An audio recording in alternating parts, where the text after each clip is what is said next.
தனியாக வசித்து வந்த மூதாட்டியை குறிவைத்து நள்ளிரவில் நடத்தப்பட்ட ஸ்கெட்ச்.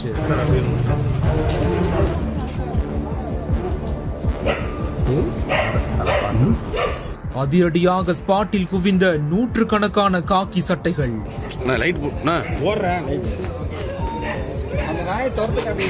ஆதாரத்தை தேடி காவலர்களை இழுத்துச் சென்ற பீஸ்ட். இன்ச் பை இன்ச்சாக நள்ளிரவு நேரத்தில் நடக்கும் ஆய்வு.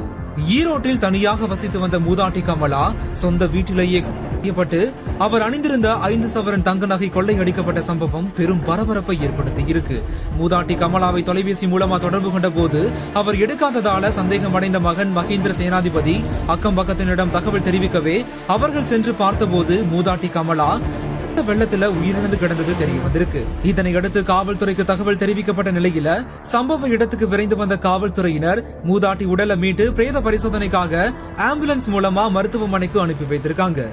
இதனைத் தொடர்ந்து மற்றும் கொள்ளை சம்பவம் குறித்து வழக்கு பதிவு செய்த காவல்துறையினர் கைரேகை நிபுணர்கள் மோப்பனாய் கொண்டு விசாரணை நடத்தி வருவதோட சிசிடிவி காட்சிகளும் கைப்பற்றப்பட்டு தீவிர விசாரணை நடந்து வருவதாக கூறப்படுது.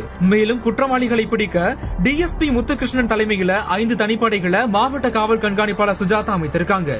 கொள்ளை அடிப்பதற்காக மூதாட்டி செய்யப்பட்ட சம்பவம் ஈரோடு பகுதியில பெரும் பரபரப்பையும் அச்சத்தையும் ஏற்படுத்தியிருக்கு.